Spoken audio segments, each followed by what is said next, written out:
2018 Lamborghini Urus SUV Review.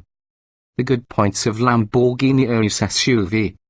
Unique proposition for the time being. Well-made and special interior. Searing straight-line performance. Agile and competent on road and off. The negative points of Lamborghini Urus SUV. Firm ride on 23-inch wheels. Marmite looks. Only one engine option until now. A tad the negative points of Lamborghini Urus SUV Picus. We've tested Lamborghini's new Urus SUV off and on the road in Italy, and, with surprising results, around an overwhelming race circuit. The Lamborghini Urus, based on its maker, would be the first super SUV, meaning it doesn't yet have some of rivals. That'll change when Ferrari and Aston Martin introduce their handle-the-body style, but for the present time the Urus must square approximately cars it shares a lot of its components with, for example the sportiest versions in the Audi Q7, Bentley Bentayga and Porsche Cayenne. Like all of people, the Urus have their own engine in front in the passenger compartment, sending chance to all four wheels. Lamborghini Urus interior and satisfaction. In fact, the Lamborghini even shares its petrol engine, having its distant cousins, a twin-turbocharged 4.0-litre V8 petrol, producing 650 horsepower and 850 Nm of torque. According to official figures, the Urus accelerates from 0 to miles per hour in 3.6 seconds, features a 190 miles per hour top speed and officially returns 23.0 miles per gallon and 279 gkm CO2. It won't be cheap to tax. Searing continues in the Urus, however in a less obvious fashion due to unique and suitably sporty graphics and detailing.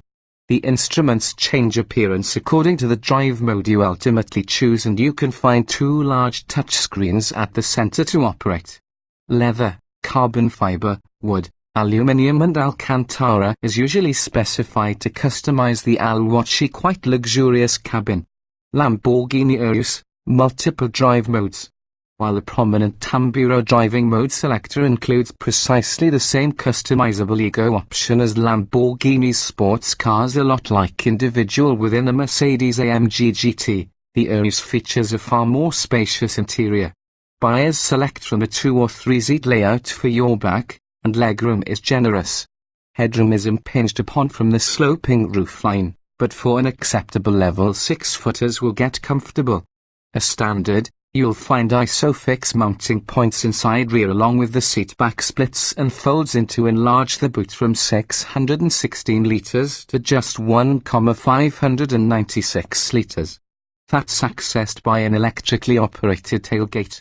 The Urus has several sides to its driving personality, determined by which mode is selected. As standard, the driving force can choose between Strada, Sport, Corso and Neve Transatlantic from Italian as Street, Sport, Race and Snow, or opt for that Ego mode, where each in the subsystems may be altered to the trucker's preference. These include the ability steering, the suspension as well as the four-wheel drive system. The Lamborghini Urus can off-road too. An off-road package, with 2 extra driving modes designed for off-road driving, is optional. Using these, the Urus turns out to be an easy car-driven automobile over rough ground in low-grip situations. At the opposite end in the scale, inside most extreme course setting, the Urus is remarkably competent over a wide and smooth racetrack with tons of grip. It is outfitted as standard with huge carbon ceramic brakes, which take care of the 2,197 kilograms weight well, giving the driving force confidence to utilize the considerable performance on the full. Lamborghini Urus appears like a proper supercar. The engine always feels fast, even within the lesser driving modes, where additionally it is more civilized regarding noise output. Nevertheless it bellows perhaps you might expect a Lamborghini to in sport and Corsa modes. The 8-speed automatic transmission is smooth with the most part, though its changes are emphasized from the sportier settings, plus the driver usually takes full control using tactile gear change pedals. Despite the weight in the Urus, it feels remarkably agile with a twisty road. That's thanks simply to a four-wheel steering system and active body lean control measures. On top of that, the four-wheel drive system sends most from the engine output towards the rear wheels, giving the auto a more dynamic feel for the exit of corners. On the greatest available wheels 23-inch items, the Urus is usually a touch uncomfortable over rough surfaces, but by and large one's body movements are trapped in check. Excellent response from 4.0-litre twin-turbo V8. GTC is quite fast, but GT no slouch. Standard 7-speed automatic successful. Both versions in the AMG GT Roadster are powered by fundamentally the identical 4.0-litre V8 engine. This is specially manufactured by AMG for the performance variants of Mercedes' regular model range but is especially at home here from the marque's bespoke sports vehicle. The engine features two turbochargers, positioned involving the cylinder banks. This hot inside V configuration has been said to improve response and increase efficiency. All we realize is that it sounds fabulous, and goes as being a cartoon anvil thrown off a cliff. Power, torque, 0.62 miles per hour and top speed. In the GT Roadster the engine produces 476 horsepower at 6,000 revolutions per minute and 630 Newton-meters from 1,705. 000 revolutions per minute, which can be enough for 0.62 miles per hour in 4.0 seconds and also 188 miles per hour top speed. The GTC Roadster gets 557 horsepower from 5,7506, 750 revolutions per minute and 680 Newton-meters from 1,9005. 750 revolutions per minute, 0.62 miles per hour takes 3.7 seconds, and top speed is 196 miles per hour, fast and faster. The difference in potency involving the two models is perhaps palpable, but that's nowhere near exactly the same as saying a normal GT Roadster feels underpowered. The engine response is specially good for just a turbocharged car. If anything, the sound it can make is more cultured than that from the GTC. In the C, the V8 rumble is overlaid by a lot more obvious turbo noise, in keeping having its more phonetic nature. Gearbox and driving modes. Both cars feature exactly the same 7-speed AMG speed shift automatic transmission. This is generally well paved and keen to impress, though the dissimilar to most AMG cars. Might get caught between upshifts and manual mode if you're not quick enough when pulling the steering wheel mounted paddle shifter for the next gear. Gladly, the fully automatic settings work perfectly. A standard fit driving mode selector gives a choice of comfort, sport and sport plus settings within the GT, with the additional race mode about the GTC. These modes get progressively more urgent, with corresponding adaptation in the engine, gear shift times and suspension, the location where the variable damping strategy is fitted. Classic performance car formula. Plus added twist of rear-wheel steering. Very satisfying to push.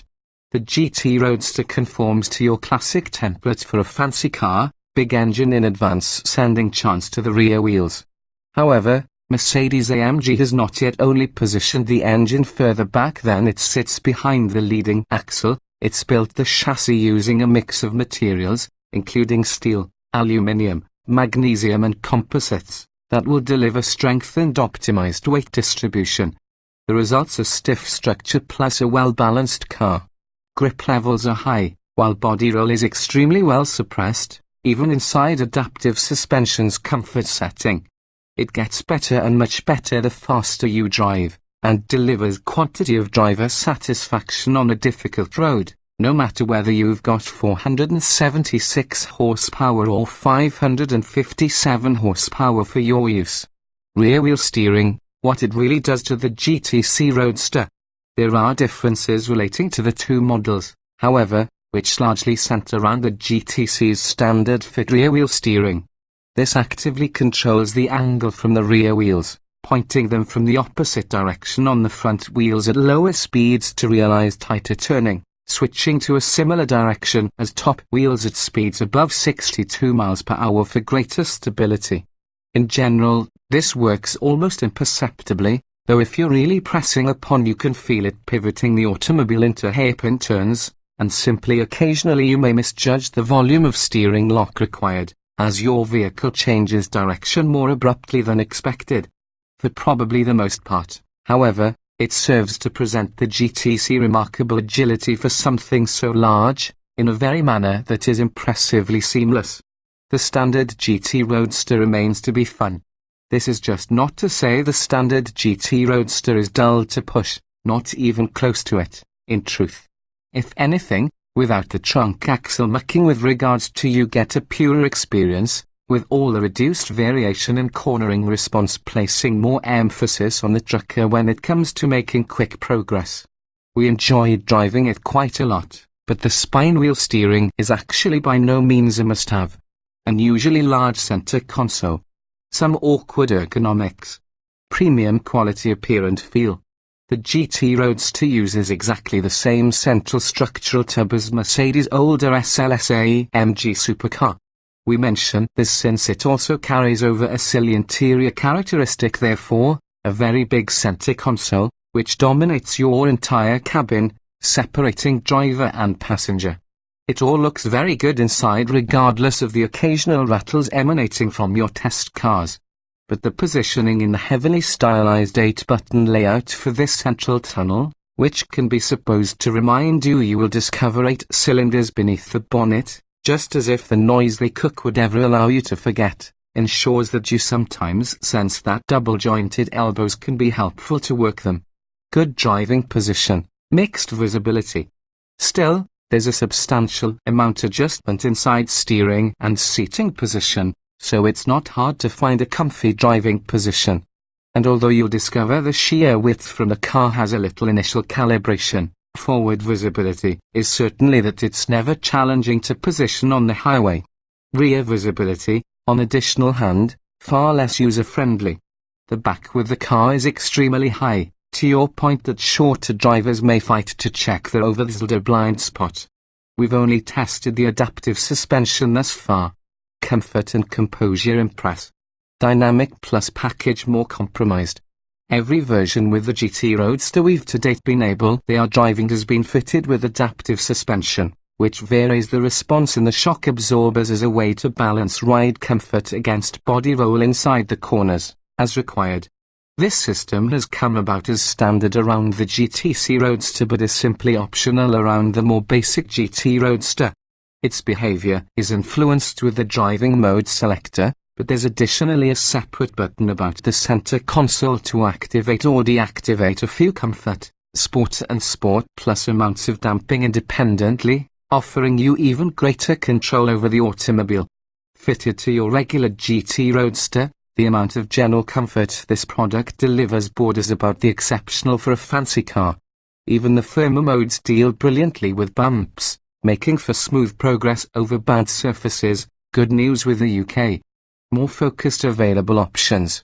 The GTC Roadster we sampled, however, had also been fitted while using Dynamic Plus package, including stiffer suspension and active engine mounts that harden for greater handling accuracy during faster driving.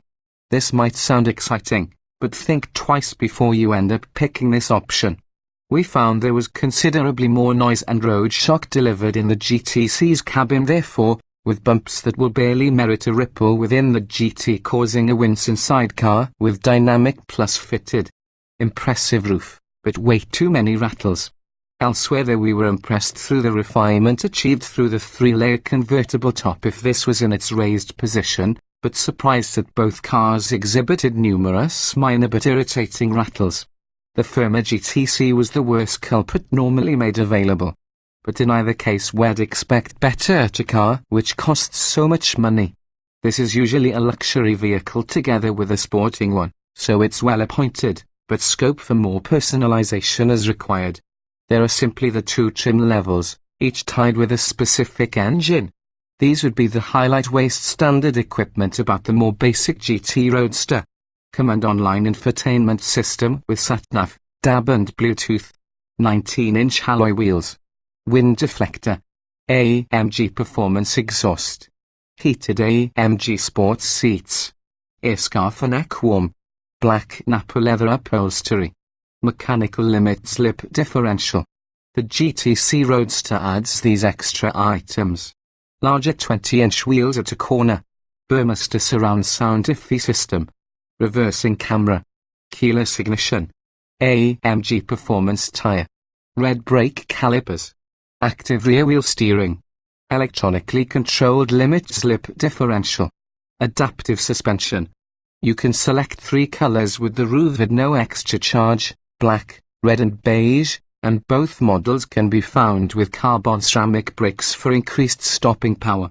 We found these rather grabby in everyday driving, however, so much like the Dynamic Plus package highlighted inside comfort portion of this review, unless you're intending to regularly drive on the right track, they're not something we'd recommend. The standard brakes will be more than as much as the job on the highway.